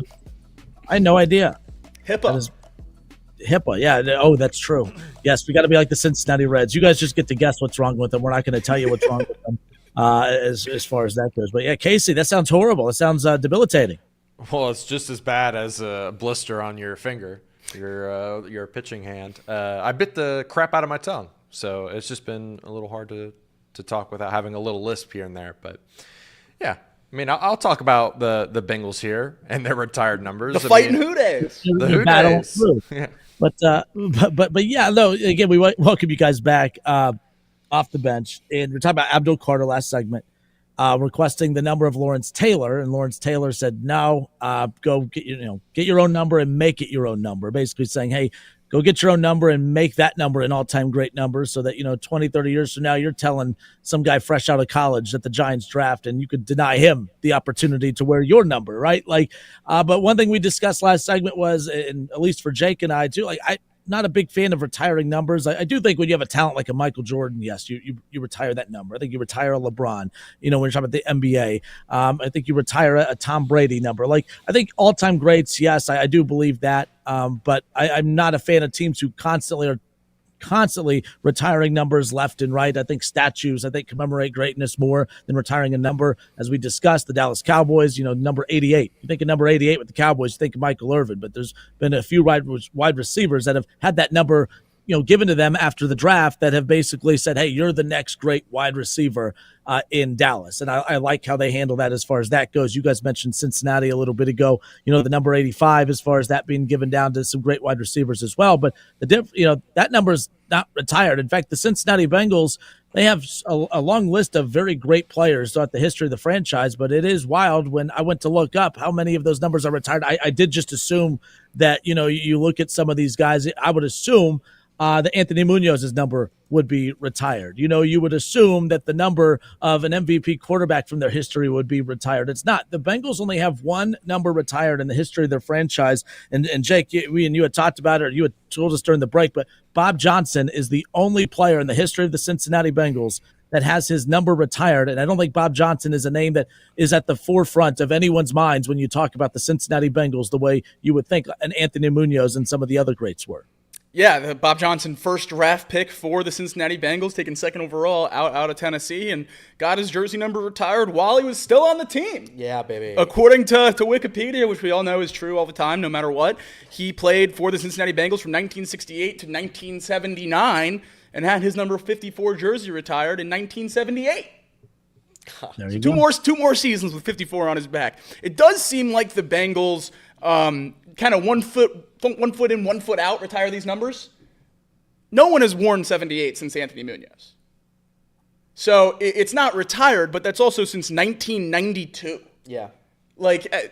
That's on purpose. I wonder how many more of those there are as I continue to look here. Obviously, Ken Riley, a legend in 13, that hasn't been worn outside of him in 1983 except for a practice squad, I believe, punter, who never even made the active roster. 14, obviously, Andy wore that after Ken Anderson. What other legends? 18 got passed down. I know people are mad about that this year when Kendrick Pryor came on the field wearing 18. I'm trying to think of what other numbers would even... I don't think the list is that long for Cincinnati Bengals that deserve it. And when we get into the people that do, I think a lot of them played fairly recently. So the fact that they've pseudo-retired Ken Riley and pseudo-retired Anthony Munoz, it's a pretty good job. I think so. I like when teams retire. I know you guys said you guys don't like that, and to be fair, I do like actually with how the Cowboys do it. But I do think it's a cool way to honor a player. There shouldn't be that many retired jerseys in your stadium. So the very few that you have, it's to honor the franchise's best, the fans' favorites. When you buy that jersey in the pro shop, that's the only player to, the last player that's ever going to wear that number, and you get to wear it on your back and be a supportive fan. And I like it. I enjoy when teams put up the jersey retirements. Again, you can't give them out like Halloween candy, but I think if you have a few up there, 3, 4, 5, I don't think that hurts anything, and I think it's a cool way to honor players that may not get honored with the highest honor in the NFL, which is going to the Hall of Fame. do as much as you can for the guys that gave everything to your team is how I would do it. What do you think about phasing them out? Jersey numbers that are retired from the 40s and the 50s, after a certain amount of years, they come off the books. Phasing them out. So you mean you're only retired for a certain amount of time? That's how college football works. A lot of times you retire a number and it's only retired for 50 years or so, and then it goes back into circulation because that player is no longer in that big of a sense with the organization. It's been passed down as more players have come through. I think that's something that would be good for the NFL, especially. That would be fine. And then after 40 years or so, the number comes back into circulation. Because I do think it gets tough when you're looking at the list of retired numbers and just looking at the Chicago Bears here. Number 3, number 5, number 7 are retired from 1920 on. It's that's a little bit crazy in my mind. So I don't know. I think there's certainly a middle ground. Maybe you get 5. And you got to phase them out. You want to retire someone's new number, you got to take one off the list and put them back in. Every team gets 4 or 5. I think that'd be fun. I don't know. I certainly think it's worse to have 50 numbers retired than no numbers retired. Yeah. I think it takes away the meaning. Now, and I get why some people, too, get pretty territorial with those numbers. I mean, look, Joe Burrow is a megastar in the city of Cincinnati. Can you imagine 20, 30 years from now, the Bengals draft, they have the number 1 overall pick and they get the best quarterback in the draft coming in, and he requests number 9, and he's coming in to save the day to return Cincinnati back to their glory days, right? And he requests number 9. Number 9's Joe B. That's who you think of with that too. Think about us when we're 10, 15, 20 years older. You guys are going to be very territorial of this group right now, right? With Joe Burrow leading the way. How would you feel 20, 30 years from now if some quarterback right out of college requests the number 9 from the Cincinnati Bengals? Before you even know if the Bengals approve it or not, how would you feel if someone requested the number 9 coming out of college before they've proven anything in the NFL? Did they prove anything in college? Is it a Joe probably. Burrow? Is it a Joe Burrow level pick? I mean, probably you would assume. Now, then again, absolutely. Yes, if they win the Heisman, they can request it. Absolutely all in. I think Cam Ward going to Tennessee and requesting 1 from Warren Moon is perfect, and they should have let him do it. I think, if we draft a quarterback number 1 overall and he wore 9 in college and wants to wear it here, absolutely, all in, all for it. I think that you shouldn't draft a quarterback unless you're going to commit to them fully as an organization. I think part of that is moving on from the past, and if a quarterback wants a number, I give them that number, really any number that they want in terms of the quarterback. Fair enough. Other positions would be when I have questions. Even if we take a wide receiver in a decade in the top 5 and he wants 1, I'm probably a little bit more reserved on giving that back up than I am at quarterback. I just think the quarterback position requires organizational support to have success, and I think the bottom of the barrel of that is giving them the number they want. Yeah, the number is important. Remember when Ohio State started giving out 0, the number 0? That has to go to a team captain. That has to go to somebody that is very, very special. Even it's not a retired number, but that number symbolizes greatness. It's no different than when you go to a high school basketball game and you don't know anything about these kids, but hey, that kid wears number 23. Right. We're just assuming that kid's good, right? We're just assuming that no bench player or average player is wearing number 23, right? I think some teams know just, all right, that number, it needs to go to the best player on the team, technically, as far as unwritten rules are concerned with numbers. 100%. I think there's those rules in baseball as well, certainly at the younger ages where, the best players get first pick and grab the stars jerseys. And certainly soccer has had, I don't know a ton about soccer, but I know historically 10, 7, all those numbers get passed down to the best players on the team. So it's certainly something in every sport, I think, other than football, without a few exceptions. Obviously, you said Ohio State, LSU, Cowboys. So I think that'd be a cool way for more teams to do it. What about, and I think the league that does it way too much, in my opinion, and Kevin and I have debated this on our show in the past about the NBA. I feel like they go overboard with this stuff. For instance, I think jersey retirements, and this might be where we disconnect, I don't know, all-time greats need to have their numbers retired, but the debate of, okay, all-time greats to that organization or all-time greats to the league. For instance, Kev is adamant that the Los Angeles Lakers need to retire, and I understand where he's coming from. It's just not a name that I get on board with. Derek Fisher. Derek Fisher needs number 2 retired at Staples or Crypto, whatever the hell it is. Now, where are you with that? The NBA, for instance, the Cleveland Cavaliers, obviously LeBron will have his number retired. Zydrunas Ilgauskas. I love Big Z. He obviously means a lot to the city of Cleveland and to the organization. but they retired his number. They're going to retire Kevin Love's number in Cleveland at some point. Like Anderson Varejao, some of those. That's where I have a disconnect with teams a lot in the NBA, where Derek Fisher at least won championships. But, that's the thing. Where are you at with the NBA and how they go about it? Anderson Varejao, Derek Fisher, these guys are all-time greats, but they're all-time greats, I guess, to their organizations. How do you feel about those numbers being retired? It's a cop-out answer, but it's franchise by franchise. I don't think Derek Fisher's number should be retired with the Los Angeles Lakers. I think every player you just named should be retired with the Cavs. Okay. That's the thing with, when you have Kobe and Shaq and Robert Horry and all these all-time legends, Magic, Kareem, Wilt, you can't throw Derek Fisher in there. Right? Yeah. I think there's a debate to be had whether LeBron deserves to be retired in LA compared to the other two. Obviously, the other two are no-brainers.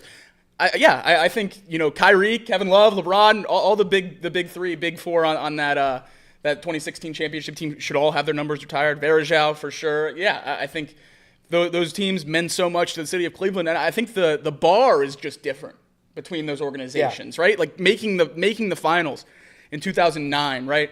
I feel like that was probably just as big as Derek Fisher championship for the Lakers. So, it's a cop-out answer, and it certainly gives teams that are worse historically a better, more wiggle room to do whatever they want. But I think that's the case in any sport. I mean, we talk about it with jerseys in the MLB. The teams that were created in the last 20, 30 years go crazy with their alternate jerseys, where we still see the Yankees 5 years in now, still no City Connect. So I think you certainly get benefits from being a historical franchise, but I also think you get some things taken away. And it's stuff like this where you have to be a little bit more conscious on what you're retiring. Fair enough. Yeah, and then the thing is, too, Cleveland never has the number 1 overall pick in the NBA. I don't think anyone's coming in demanding to wear number 11 as far as fair. that. But there you go. But all right, well, that wraps it up for us on the radio side. Elliot, I feel like your blood pressure dropped over the last couple of segments. I felt like for your health, it was good that we got away from the Reds conversation. So I'm glad that we could do that for you, but for your health. Listen, I give Nick and Trace a lot of credit for going live after every game. Because I watch some of these Reds games, man, and it starts to just upset me, and it gets me upset. I've tried to stop tweeting about games a whole lot this season. I've tried to be better with it, but man, boy, can the Cincinnati Reds get right under my skin. We saw that. We saw that. And by the way, you're not the only one. You're really not the only one. I get it 100%. No doubt. But that does wrap it up for us, at least on the radio side. Until tomorrow, this has been Off the Bench, 1410 ESPN Radio, Chatterbox Sports on YouTube. We'll do it again tomorrow.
I am curious for you guys, talked about the numbers and all this over the last couple of segments, but when you were in high school and you had a chance to go in to pick your number, whether it be baseball, I don't know what all sports you guys played, but regardless of the sport, was there a number that you had to, that you were itching to get in there and pick? What, did you pick the same? By the way, if you were a multi-sport athlete, did you use that same number across the board? Did you just want a certain number for a certain sport? What was that number that you guys picked in high school that you had to get when you went in to meet with the coaches? Was tennis numbered? Tennis was not numbered, but when I played baseball or soccer, I had two numbers. 4 for my guy BP. I always wore number 4 for Brandon. And then I wore number 13 because it's been my birthday, so I've always been a 13 fan. 4 and 13 were always my numbers, no matter what. Those are good ones. When I was younger and still they deemed me an athlete and I wasn't stuck on the offensive and defensive line, I was 33 and 55 when I was playing linebacker. And then in high school, I got stuck with 48 my freshman year, and that was not going to be something I let fly. So over the next 2 years, when I worked my way up to varsity, I slipped $10, $20 here and there to move my way up in the order. Ended up picking 95 and was very happy with that. Tried to get 97 for the Bosa brothers, okay, but didn't happen. Or the guy that started over me wanted 97, and obviously that gets dibs. So I got 95, and I was very, very happy with that. I did 22. That was the number I wanted. For Emmitt Smith was my, born in Texas, born in El Paso, whatever. So technically growing up around all Dallas Cowboy fans, like Emmitt Smith was the shit to me. I wanted Emmitt Smith's number on everything. 22, whether it was football, whether it was baseball, basketball, it didn't matter. I picked 22 for every single number that I had across the board. So there you go. But there's that. Yeah, I personally, when I was doing Pee Wee, I was given the number 48, and then I found reasons to love it. There you go. Like, I loved Randy Moss growing up, and I'm like, oh, yeah, it's just the inverse of Randy Moss. Oh, jeez, that's and I would then request. Touch those toes. That's a reach, brother. And I would request 48. I don't know. I just maybe numbers to me just didn't make sense because I mean, like, 48 is looked down upon, and we all know it. 48 is a despised number amongst people. Yeah. Sure is. I just never got it. Speaking of numbers, I think it's probably a similar question. If you cared when you were younger, you care now. Do you ever look at numbers of the rookies that get drafted and when they're assigned and be like, okay, well, this guy isn't going to be as good? I don't think I ever do that. Not really. Like Barrett Carter, we draft Barrett Carter, a 3-year starter at Clemson, wore number 0, blackout visor. Comes to the Bengals, here's 49. Like, let's just throw that pick in the garbage. No, the Packers used a first-round pick for the first time since 2002 on Matthew Golden, and he was wearing number 22. Yeah, he's gonna have to play running back. Like I hate it. I hate it. I've never been bothered by the jersey number thing. I've never really cared that much. But it's each their own. I also hate the new NFL rules that lets everyone wear whatever number they want. So you think that each position should have their set group? I don't mind single digits for wide receivers. I've warmed up to that. I think that's fun. And I think I've only warmed up to that because Jamar and T are here. Right. I hated the idea of Jamar wearing 1 when we drafted him. I wanted him in 11 so bad.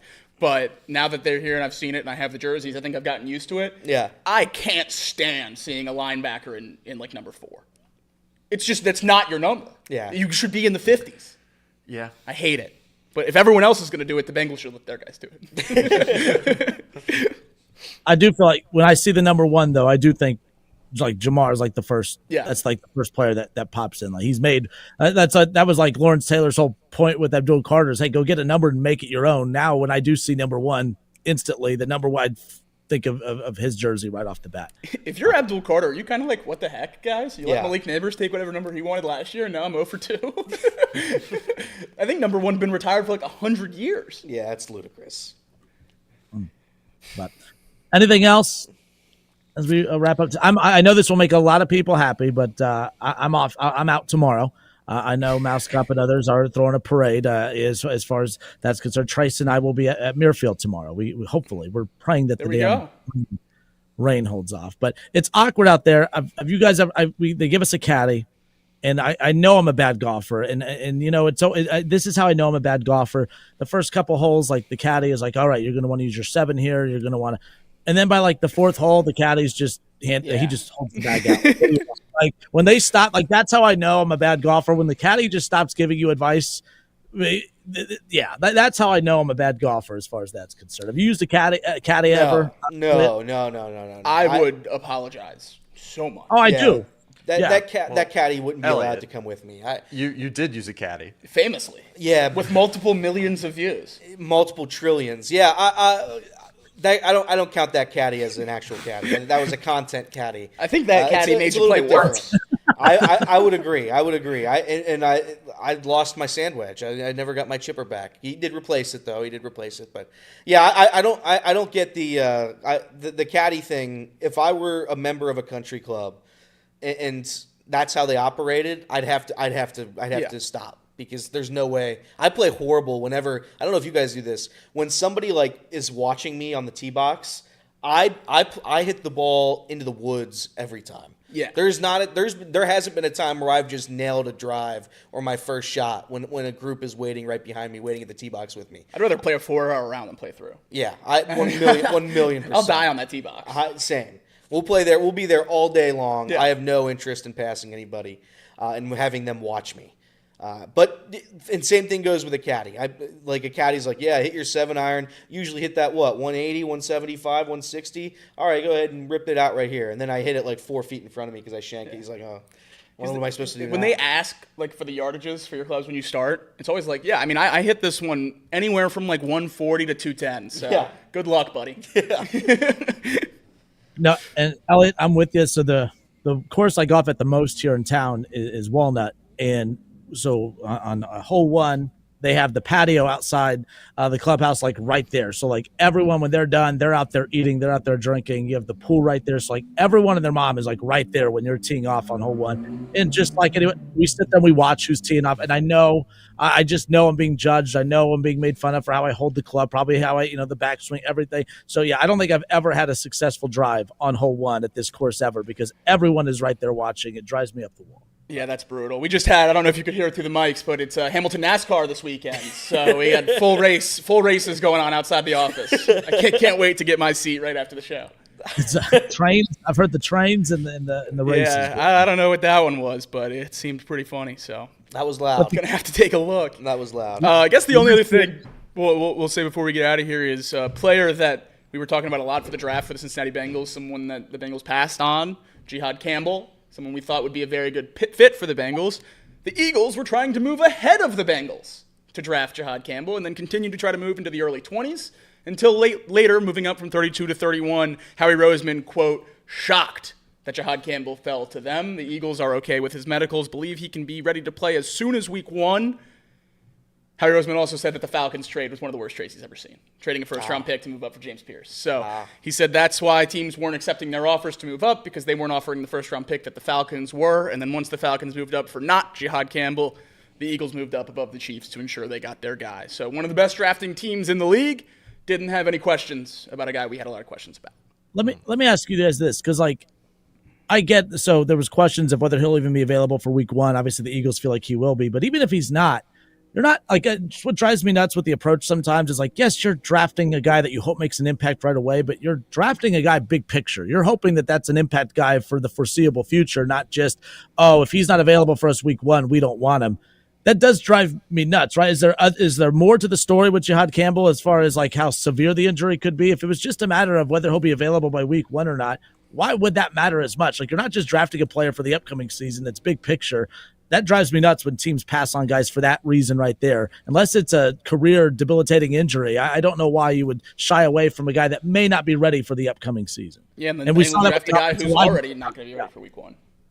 I mean, Shamar Stewart has to develop such a high degree to be a great player that you can justify taking at 17. So they didn't even draft an immediate contributor. So yeah, you just exponentially grows the frustration. There you go. All right. Anything else before we wrap up? I think that's it. I think that's it. All right. There you go. All right. Appreciate Buddy everyone. Hield carried Steph Curry in Game 7. Oh, you mean the greatest Game 7 performance of all time by Steph Look, Curry? if my goat could go scoreless in the first quarter and win a game by 10, life would be so sweet. So shout out Steph for putting up a stinker in back-to-back elimination games and getting carried by his supporting staff. Love it. Love it. All right. Until tomorrow, off the bench. Appreciate you.